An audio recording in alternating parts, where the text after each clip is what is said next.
Well, it's 5 after 10, so I'm going to get started and on our fantastic presentation of building the perfect board. My name is Hilary Graham, and I am on the steering committee for One Clear Lake, and I work for Higher Up Texas, serving Dickinson High School in an innovative new nonprofit organization there, teaching critical thinking skills. We are just so excited to hear from Ronnie. She is a true treasure for our community, and I thank her so much for joining us. I want to go through some housekeeping items before we begin. Except for Ronnie, everybody's going to please mute their computers so we don't have background noise or feedback, but leave your video on. I'd love to see all of you and feel like we're together. If you have a question, you can use the chat feature for that, or use the raise your hand feature on Zoom. So now I want everybody to just take a moment to introduce yourself, share who you are, where you're from, what organization, and when you finish, choose the next person to speak so we can make sure everybody gets a chance. Like I said, I'm Hilary Graham, Higher Up Texas, and I'm going to pass the next person to Miss Gail Nelson. All right, good morning. I am on the beach, ready to hear what Ronnie has to say today. I'm with Family Promise of Clear Creek, and we're a self-sufficiency program for homeless children and their families operating in League City, Texas, and absolutely looking forward to this presentation. Thank you for being here.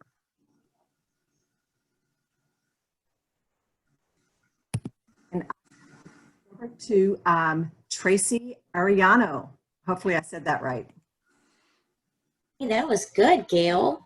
That's impressive. Good morning, everyone. I'm Tracy Ariano. I'm with Frost Bank, and we're the sponsor for your presentation today. I'll have time later to talk, so I'll just pass the baton on to Glenn. I had to unmute myself. My name is Glenn Friedman. I do pretty much absolutely nothing, and I serve on a bunch of boards. I'm interested in nonprofits. I'm here to learn as much as I can, so thank you, Ronnie. Great.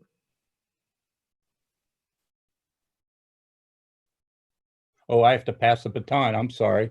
Let's see. Now let me take a look. Oh, there's Julia. Hi, Julia. Good morning. How are you guys? Good. I am Julia Gallagher. I am with the Bay Area Chorus of Greater Houston. And I am particularly interested in today because we just elected our board for our upcoming year. And this is the first time we have brought in board members from outside the organization, which I'm really excited about. I feel like that's necessary to help grow. And I'm excited to learn some more so that we can help it be successful. And I will pass the baton to Ava. Have you gone yet? I don't think so. Thank you, Julia. I'm Ava Leibel. Most of you know me by Ava Lunsford, though. And today I'm wearing my Bay Area pet adoption hat. You know, it's been a challenge for businesses as well as us nonprofits. And we've been applying for a ton of grants this summer to find wonderful homes for our dogs and cats, and we've been having a lot of success. So we've been happy to place a lot of pups and kittens and cats in forever homes. And we're wanting to build our board, but of course this is a huge transition time for all of us. So I'm eager to learn today, and I'm going to pass it on to Ginny Avis. Hey guys, Ginny Avis here with the Chamber, your liaison along with Montea for this group. I'm just really excited to be here today. Obviously, we are a hybrid nonprofit, so very applicable to us as well when it comes to board management. So really excited about the presentation today, Ronnie. And I think Andrea Miller, is that you over there behind that Hope Village? Hi, actually, I'm Sharon Prue. So I'm back in action a little bit. Yay! Hope Village. Yeah, it was easy to put the logo up because it's me and Stephanie Fontenot, Director of Community Development for Hope Village.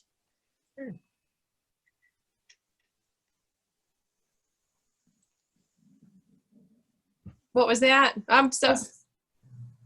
I think we were the last people. Yeah, I think we're the last one. So I guess we'll pass it back to whoever needs to go next. Good morning, everybody. Thank y'all. Okay, excellent job on the concise introductions. It's great to see all of you. Next, I'd like to bring back Tracy Ariano. Frost Bank has been our phenomenal sponsor for the entire One program, One Clear Lake, and that's tremendous, and we can't do this without you. So if you can please tell us a little about yourself and Frost Bank, we'd love to hear that. Perfect. Well, good morning again. Just a brief introduction of Frost Bank. We've been around for 152 years. You might recognize our new location that we're calling Clear Creek in your area, as well as NASA, and then we have our Clear Lake City branches. We offer banking, investments, and insurance at Frost, and so we're kind of your one-stop financial shop. For those of you that experienced the PPP, we'll just say experience, you might have noticed that Frost was, we did a very good job of participating and providing to the communities in which serve us. And so we did over 17,000 PPP loans, $3.7 billion. We rank like 4th among the national banks. It's pretty incredible as far as the fact that we are a regional bank only here in Texas, but we were giving back to those communities in which we participate with so well. A little bit about me, I'm Traci Ariano. I've been with Frost for over 10 years, and I specialize in a part of our public finance division where we solely work with nonprofits and government entities. So this topic is not a new one to me, but it is so significant to our nonprofits. I'm so excited to see that as part of what the best practices conversations y'all have here, because without a strong board and a working board, it is very hard to be successful. So with that, I'm here for any questions. I can only be on for the first 15 to 20 minutes today. I do have somewhere else I need to go, but with that, I will, I'll post a chat and put my phone number there. If you ever need anything, don't hesitate to pick up the phone. I'd love to be your resource and just a second shoulder if you need somebody to talk to about anything going on in our current environment. So with that, I will hand it back over to Hilary. Thank you so much for having me. Thank you so much. Now for our big, awesome presenter. I will tell you a little bit about her. Ronnie Hagerty is Assistant Vice President of Community Relations and Talent Management for the United Way of Greater Houston. Ronnie also oversees United Way Project Blueprint, a program that prepares members of Houston's multicultural communities for nonprofit board leadership. Hagerty earned her bachelor's degree from St. Mary's College, Notre Dame, a master's degree in business administration from the University of Houston, and a doctoral degree in leadership and change from Antioch University. Ronnie is past board chair of the Association of Fundraising Professionals, Greater Houston chapter, and has been appointed by the Governor of Texas to serve as board chair for the One Star Foundation National Service Commission. Wow. Ronnie serves as a board member for the Rose and as an advisory committee member for the Houston Arts Alliance, Nonprofit Leadership Alliance, and Career Gear.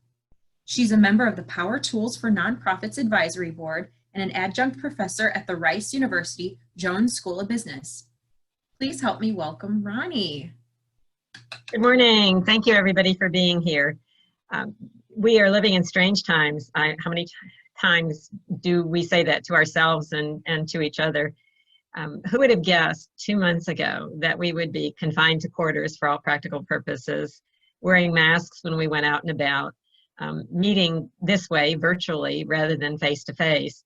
And these times have made me realize more than ever before how very important the board is for a nonprofit organization. Yes, we're not meeting face-to-face, but at the same time, it's so important that those individuals who are charged with the future of your organization are really connected and really understand what's going on. So Montoya is going to help me with my presentation. If you can pull that up for me. We did the screen sharing, and of course it didn't work. So she's going to drive for me this morning. So building the perfect board isn't that what we all dream about? But what does that make? How do we even define that? So next. So what is a board? In theory, it's a collective of highly accomplished professionals dedicated to the achievement of the mission of your organization and the impact on the community. In reality, all too often, what is it? It's a group of high-powered individuals engaged in low-level work. That is a formula for disaster. Next. Next. So what do CEOs say when the board leaves after that board meeting? We have what we call leader circles, where we facilitate monthly meetings of nonprofit CEOs. And one of the most common conversations that takes place in those meetings has to do with the challenges of managing a board. Very often, nonprofit CEOs are perceived as administrative support help. Rather than being those high-level professionals that we thought we were recruiting, it's like managing a kindergarten class. In other cases, they have too much time on their hands, and they are convinced that they know more than the CEO does, and they're busy managing your business instead of managing the work that is really designed for the board. Okay. And what do the board members say themselves? They're frustrated. They feel as if they're wasting their time. Board meetings go on forever and ever. They are individuals in their professional realm who make things happen. They are decision makers, they are innovators, and here they sit around a table and feel as if nothing is happening. In some cases, they feel as if they're really just figureheads because the CEO makes all the decisions and they don't really know what's going on. Okay, next. So reality check. Is the board actively engaged? Next. And what does that mean? So that is the term I hear most often when I talk to nonprofit CEOs is, if I could just get my board to be more engaged. But what does that really mean? Think about it. Again, you have this group of individuals that this is not their work. This isn't what they do every day. Engagement to them means something very different. Do they really know what you do? My favorite way to begin a board retreat or a board training is to ask people what the mission is. And perhaps you would be surprised to learn how often there is dead silence. Everyone looks at each other. They look to the executive director. They start fumbling in a board book. They don't really know. So how can they be ambassadors for your organization when they're not entirely sure what it is, what the nature of the work is?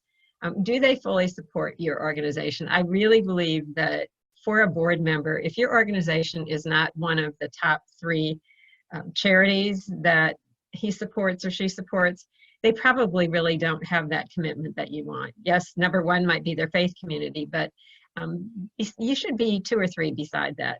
And again, are they really getting in the way, or are they making a difference? So next, let's think about why boards are so difficult. Boards are so difficult because they are the ultimate decision makers for your organization. They have the ability to turn that organization upside down. Very often, they don't know each other. Think about teams. So we talk about teams all the time, particularly now that we're working remotely. It's much harder to maintain that team spirit where in a workplace situation, we usually know each other. We've probably worked together for a while. We know what each other's strengths are and where our weaknesses are. So I might be a great writer, but you're a great proofreader. And so together we're a good team. The board members tend not to know that about each other. So how can they connect? How can they support each other in the way that I might be a great foul shooter, but a terrible dribbler. So I'm not gonna, the basketball team depends on the skills of those individuals. And that's very much the way we need to think about our board is, first of all, how are we recruiting? And we'll talk a little bit more about that in a minute. But also, how our board members prepared to interact with each other is, do you have a really solid orientation when you bring a new board member into the organization? Do you do an annual retreat that includes some team building time, that includes some social time? I know it's harder now, and so we are going to have to be really creative as we try to think about the way to bring our board members together and get a little bit more comfortable with working as a team rather than a bunch of individuals. All too often, they really don't think that it matters. So what are the consequences if they don't show up to meetings? What happens if they don't make a gift? Probably nothing. Well, that's not a high motivator. So it really is important that we think about how do we shift that sense of obligation or responsibility. Next.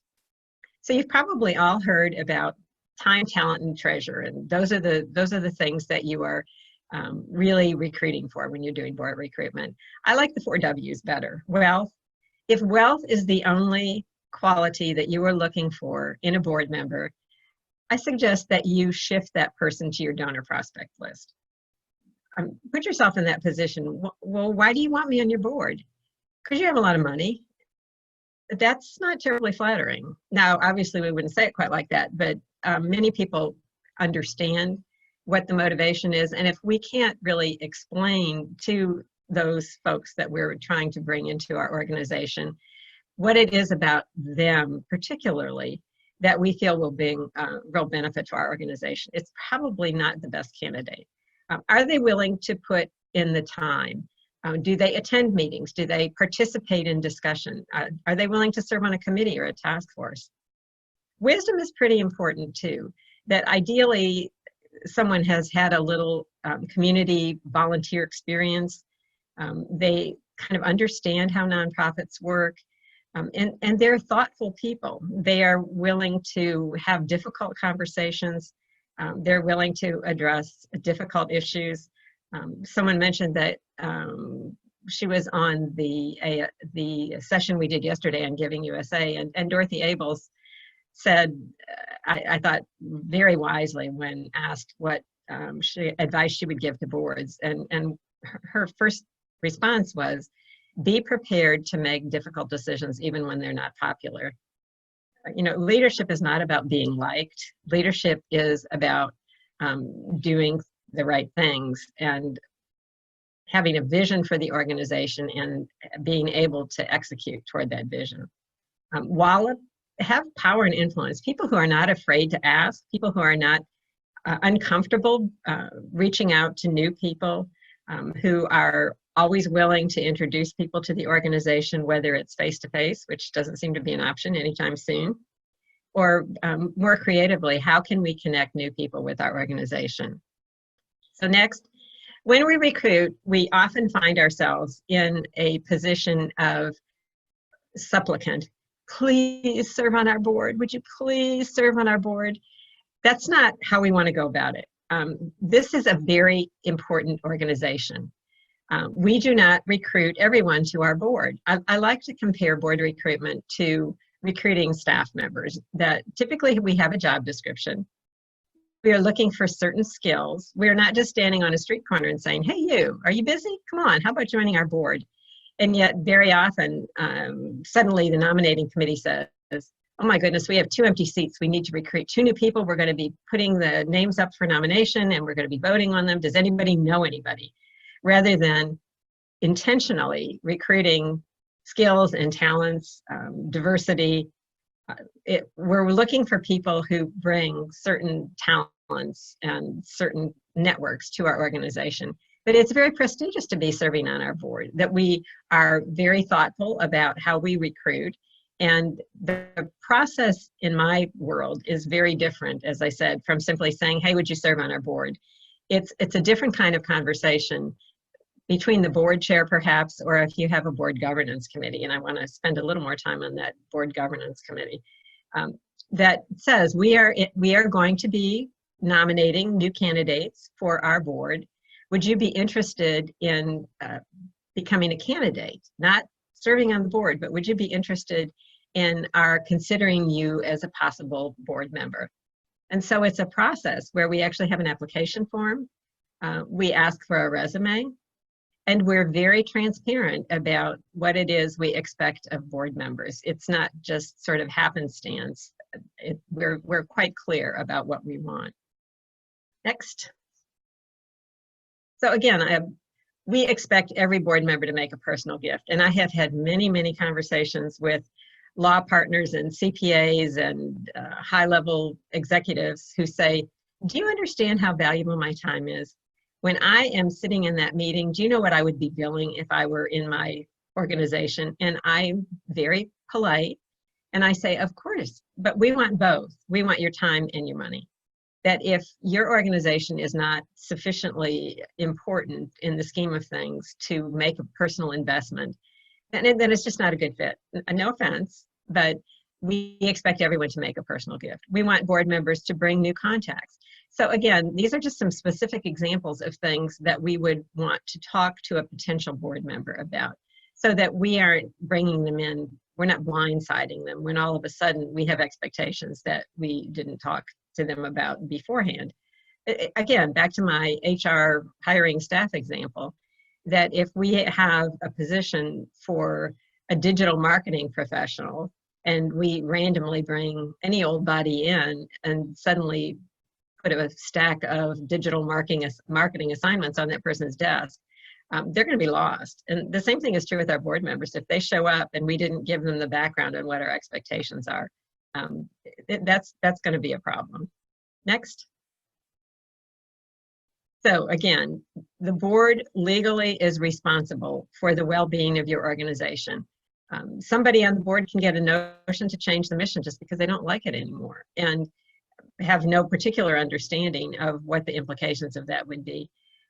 They may serve on several boards and decide that this program would be better served in a different organization and feel very confident and very comfortable sharing that information, which should not be shared, with another organization. How many times have I heard a CEO or a development director say, we were doing our budget and all of a sudden a board member says, well, you know, last year we raised $100,000 at our annual event. Let's raise $125,000 this year. What? Where did that come from? Or let's increase our budget by 10%. Okay, well, how much has our revenue increased over the past few years? Well, it hasn't. It's actually been declining, but I think that's a good goal. So again, that if they don't understand the work, they are not going to be helping your organization get to the next step. They can let a CEO go for no particular reason. And if they are not behaving appropriately, it really can kill the organization from a standpoint of morale. It really is very disheartening to CEO and staff when the board is very difficult to please or nothing seems to be working the way it should. Next. So where are we going to find these board members? Where do we look? So I talked before about how do we often recruit? You know, well, are you available to serve on our board? Well, tell me a little bit more. We have a great organization. You're just going to love it. The board members they're so much fun. We have such good times at our meetings. And in the past, I might have said we serve delicious lunches. I can't say that anymore.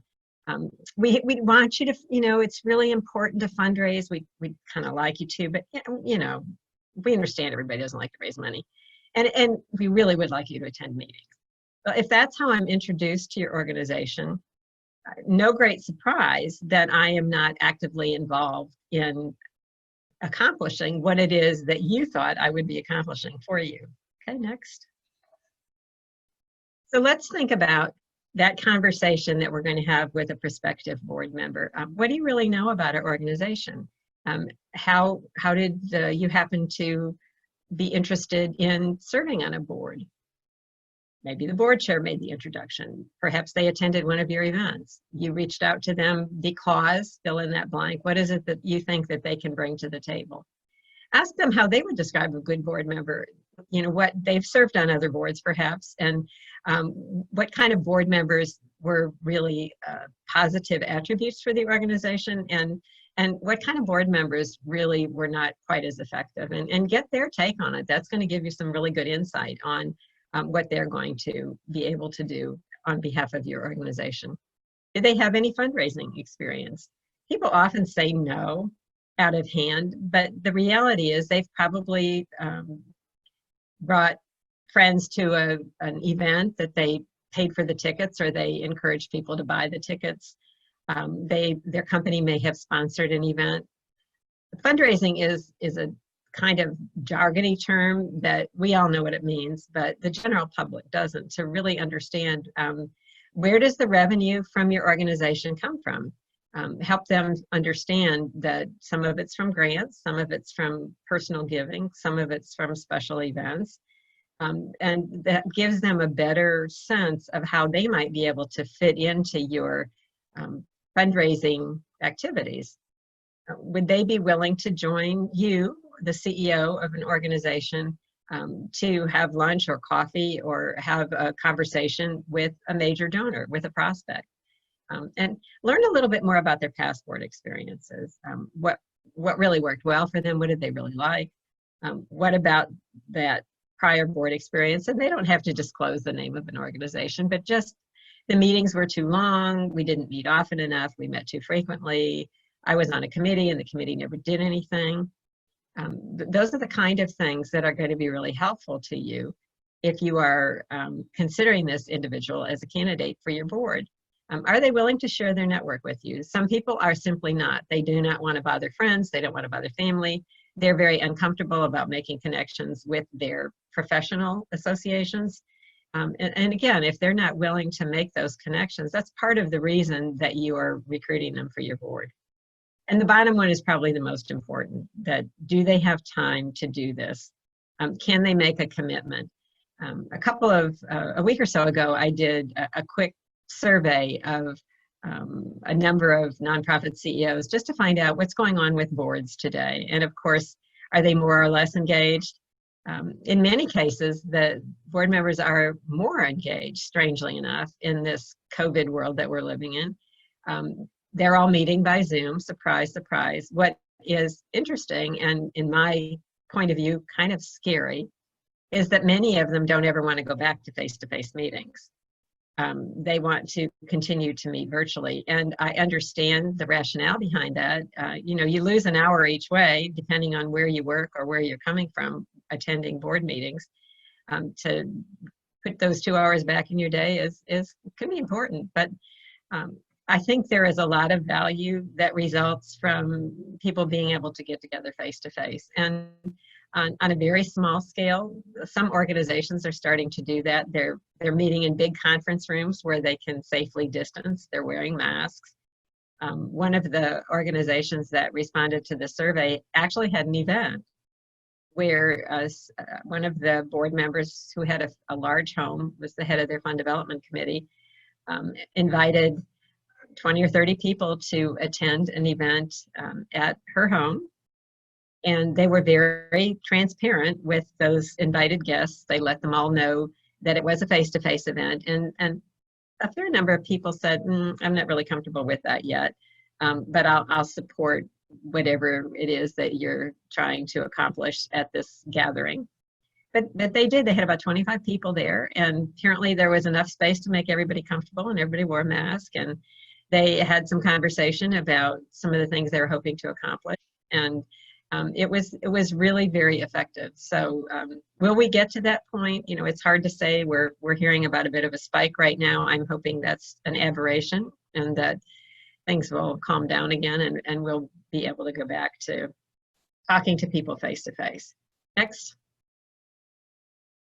The board chair is the most important recruiting effort that you will make. And sometimes we forget when we're recruiting board members that one of those people ultimately might be able to step into the role of the board chair. And there's a lot of research that says the strongest indicator of a successful nonprofit is the relationship between the CEO and the board chair, and the board chair's leadership capacity. So you want somebody, obviously, who is passionate about the organization, who's been involved for a few years.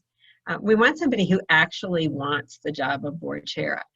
So many organizations find themselves back in that begging mode. Please, please, please, would you be our board chair? And unfortunately, what happens sometimes is the person who is the last person that you should want in that role decides to take the job. And that might be the person who has way too much time on his hands and has, this is the first opportunity to really be in charge of something. And boy, they're going to take that seriously. Well, that's not a good situation. I was talking to, had a conversation with an executive director a couple of weeks ago, and she was so excited.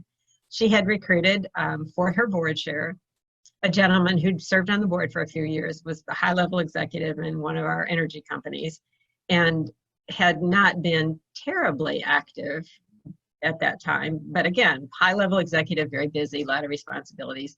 And she was just thrilled because he's just retired.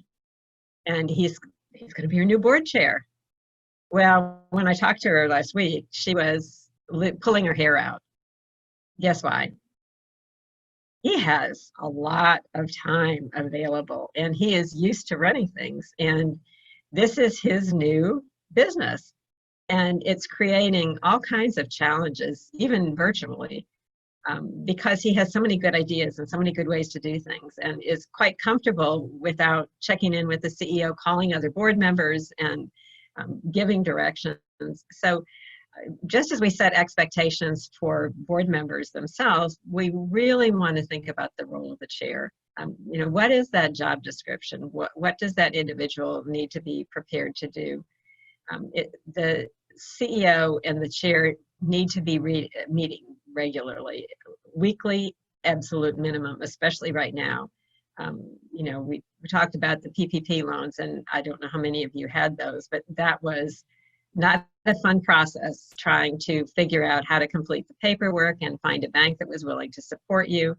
And then as you move on and start reading all the small print and understand the complicated requirements, that's where the CEO can make such a huge difference. That's where, if you've recruited a banker or a financial professional, in many cases, it was really that financial professional on the board that made the difference between a nonprofit getting that PPP loan or not being able to get in line. So that, think really seriously about recruitment when you are looking at board members, because one of those board members is ultimately going to be the chair. And you know, what are the skills and talents? You really want somebody that other people look up to, that they will listen to, somebody who can facilitate a good conversation without dominating it. Really a unique set of qualities for a board chair, and we need to spend more time thinking about that. So how do we find these board members? Next. Start with your volunteers. I am not one who likes to have what I call frontline volunteers, those folks that are doing the work in your programs, serving on the board at the same time. I like to differentiate between leadership volunteers and frontline volunteers, because I think frontline volunteers have a difficult time being objective, and I see it as a bit of a conflict of interest. But I think a great place to start is with your volunteers, and look at those folks who have really stepped up, who've taken leadership roles, who are really understand the work of the organization. You probably have some excellent board candidates hiding among the volunteers. Go through your donor base. As you look at those people who have supported your organization for a long time, or even are more recent as donors, they obviously care about the organization. They're interested. Would someone in that space be a good candidate for a board member? Ask your board members for suggestions. Now, there's a bit of a challenge there, and we can't have this conversation today without acknowledging the turmoil that we're seeing in our communities around diversity. And as long as Board Source has done a national study over a period of a number of years, it's called Leading with Intent. And their most recent study, I believe, is 2017 or 2018.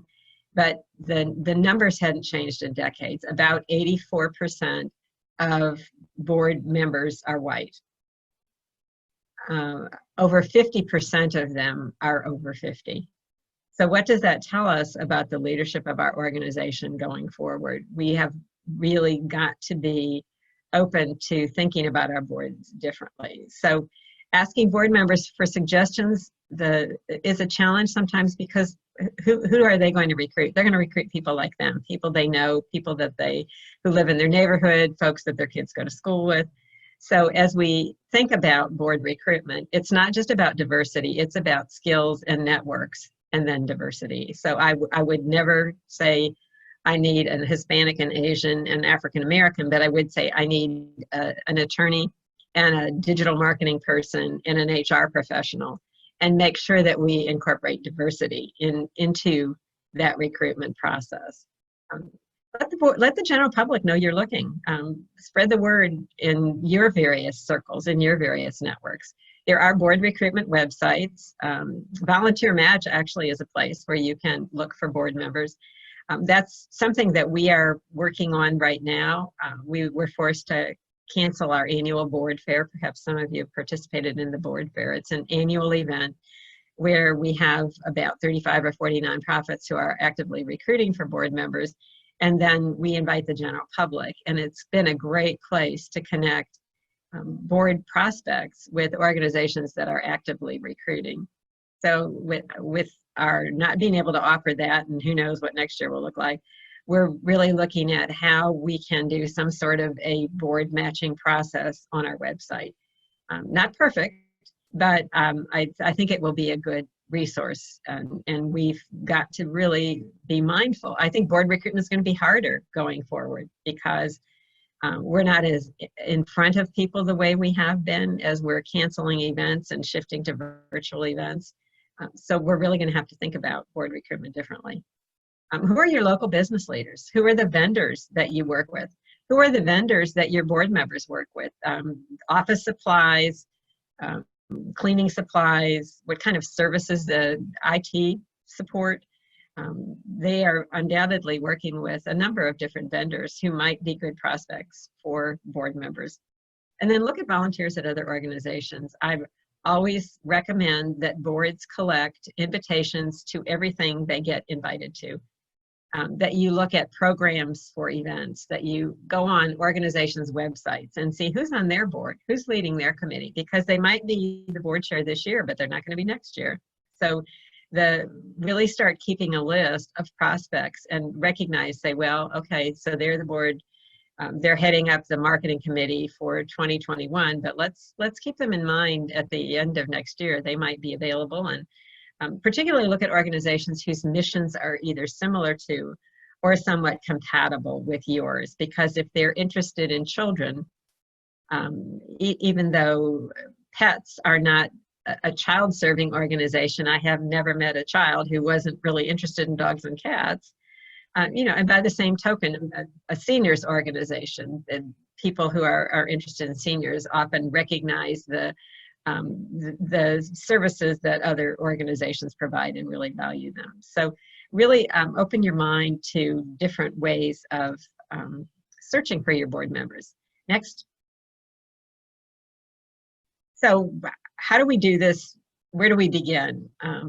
Post board member wanted on Facebook, on some of the social media sites, on websites that LinkedIn. Put a help wanted to volunteer board member on your lobby bulletin board, on your web page, in any of your newsletters or e-blasts, store bulletin boards. And people say, you never know who you're going to get if you're recruiting so broadly.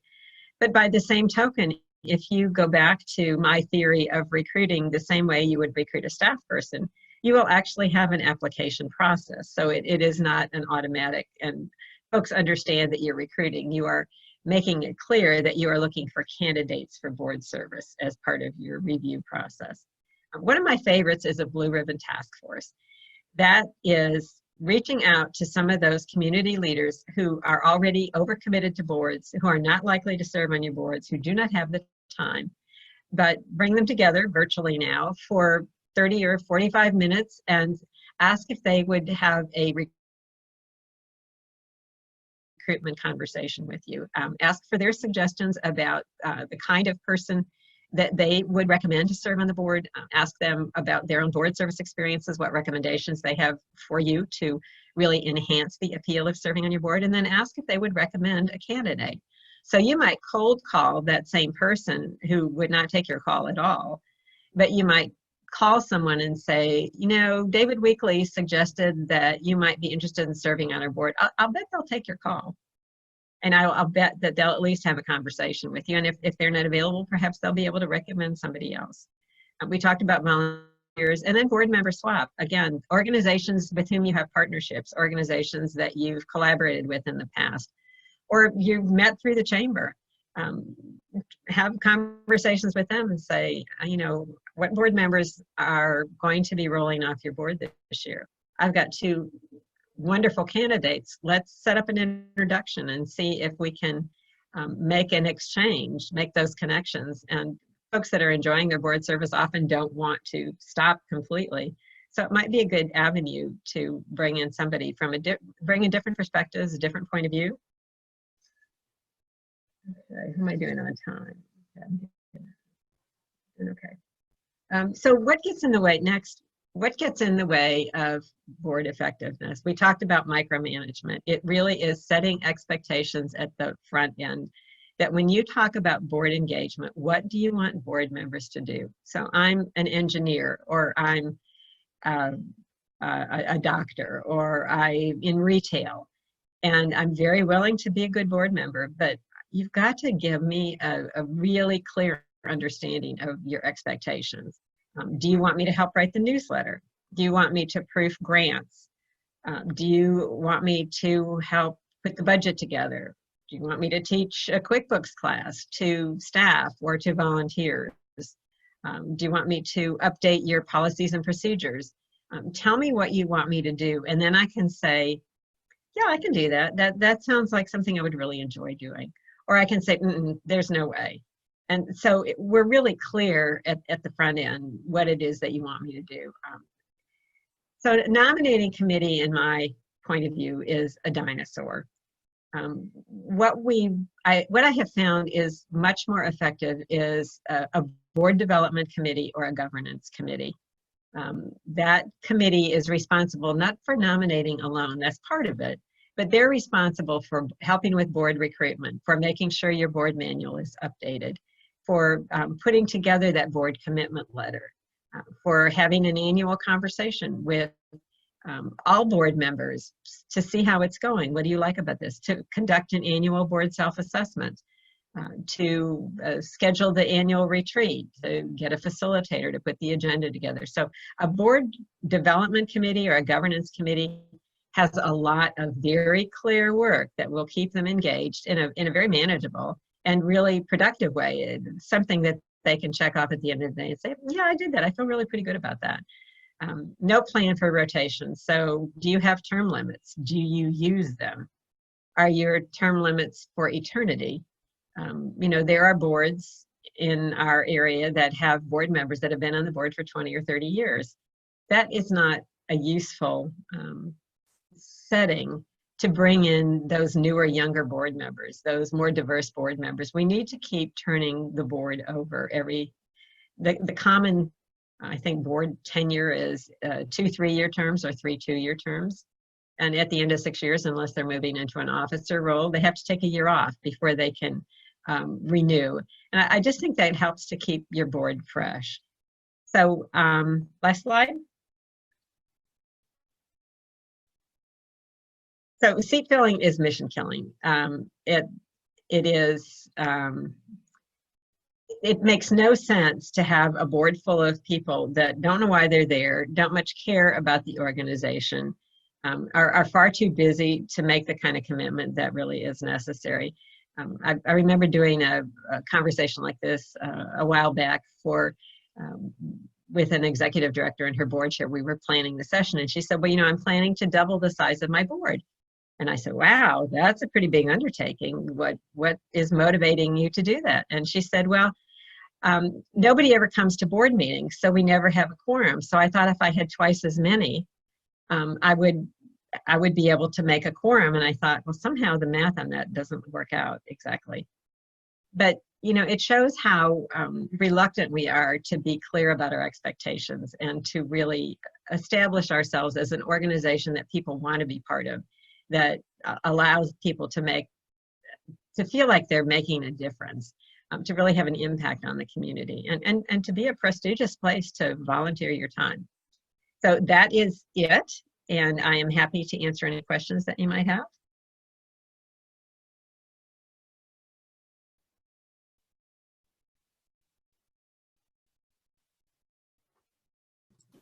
Thoughts, comments? What did I miss? I have a question. At what size board of directors do you think it's imperative to have that board governance committee? Is there a magic number? Well, I will say boards are getting smaller, and according to Board Source, the average board size is probably between 12 and 15 people now. I would think a governance committee, even if it's composed of 3 people, would be useful because, again, it's a way of keeping board members engaged. And board recruitment is really a continuous process. It's not something that you do the 2 weeks before the annual meeting when you have to vote in new board members. It really is something that you should 12 months of the year, really visiting with people, talking to people, getting to know them better. So, you know, at least having a board development function or a governance function. I mean, they should be looking at bylaws. There's plenty of work. And yeah, you can have individual people do it, but I think even if you have a committee of 2, it feels more productive somehow. Thank you. Thank you. Enjoyed it. Boards are hard. I think that really is perhaps the most difficult part of running an organization. Most executives are very knowledgeable about the work they do. They really have made a huge difference in the lives of those they serve, but trying to work around that board can be a challenge sometimes. I have a question. I know there's a lot of conversation right now about executive committees versus board of directors. Do you need both? Do you not? I know there's just been a lot of conversation there. Just curious about your thoughts on that. My observation is that executive committees are going away. Now, if you are the symphony or the ballet and you have a board of 100 people, the executive committee is probably going to be 12 or 15 people in size and honestly do the work of the organization. But I think for the most part, it isn't a good use of people's time. So let's think about it. An executive committee is really not empowered to make the final decisions for the organization. So we have an executive committee meeting. We talk about the business that needs to be done. We have the executive director report. We make some recommendations. We have a vote, but that vote has to be affirmed by the full board. So in a sense, you have to have that same meeting all over again with the board if you're operating properly. And it just makes more sense to me. Now, I'm sure your bylaws have an executive committee recommended, and the executive committee exists truly for emergencies. So perhaps there would have been times when you convened an executive committee, and it doesn't need to be any more than the chair, the co-chair, the secretary, and the treasurer. I mean, that in a smaller organization is going to be the executive committee. But maybe they do need to make a big decision in a hurry. Should we apply for this loan? Let's do it. Let's get it underway. Are we going to have to furlough people? So we forgot to pay our insurance. What are we going to do now? So there are emergency decisions that happen between board meetings that an executive committee might be called on to make. But I would say on a regular month-to-month basis, I don't think it's a good use of people's time. Ronnie, I have a question about board meetings. Okay. How do you help a board improve the quality of their meetings so that they're not just one person telling the group whatever they want to tell them, and you sit there for 50 minutes or an hour getting bored or silly, or hearing things that you've read or you could read?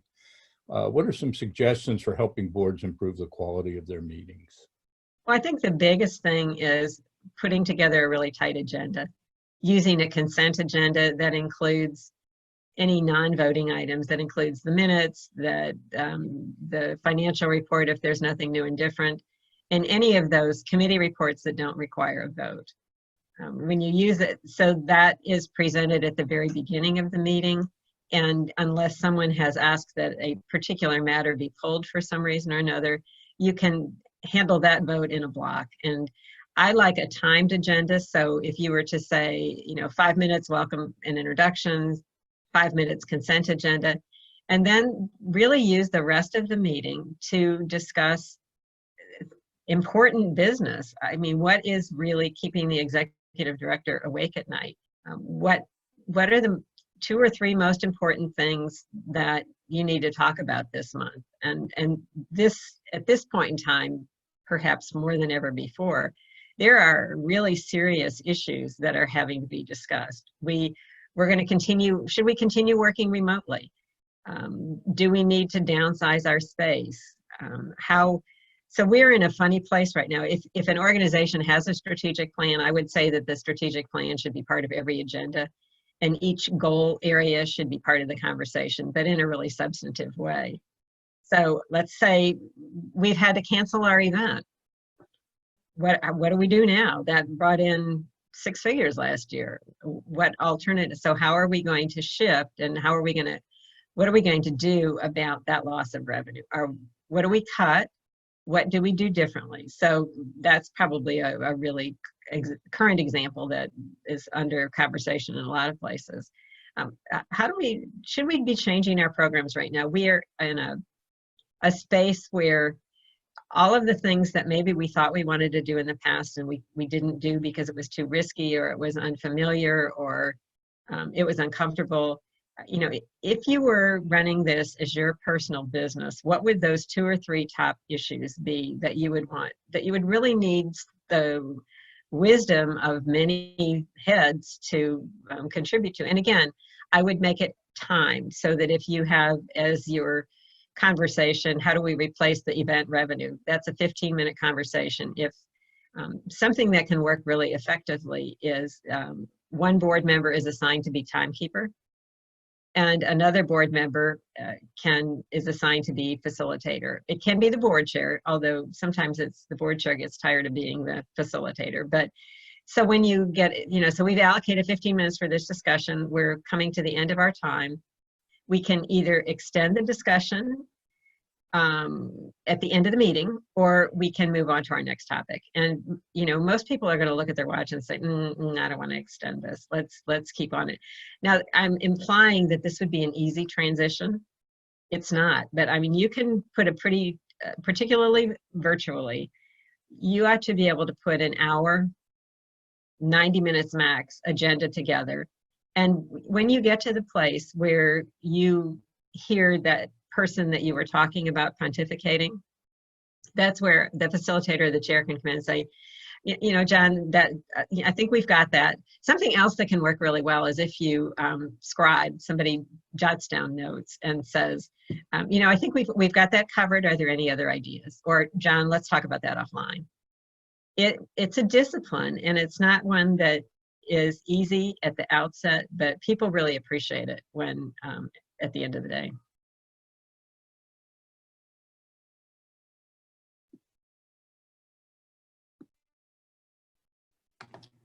That was a great question. Thank you for elaborating on that for all of us. If there are no more questions, I want to be respectful of everyone's time. Does anyone have a last minute burning question for us? If not, I'm going to, again, thank you so much, Ronnie. You are a my pleasure. To our community and to our world. You make things so much better for all of us. And I'm assuming everybody here learned something great. I know I certainly did. Well, you are all my heroes, that we are all looking at this world that we're living in and trying to figure out where do we go from here. So it's really an important time to talk to each other and ask hard questions and complain if you feel like it. Do something, okay?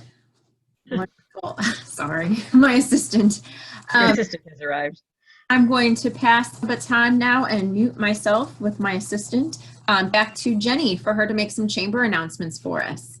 Hey guys, I just wanted to make sure you knew about our calendar. We are moving forward with a live and virtual general membership luncheon actually next Wednesday, the 24th. It's going to be at La Brisa.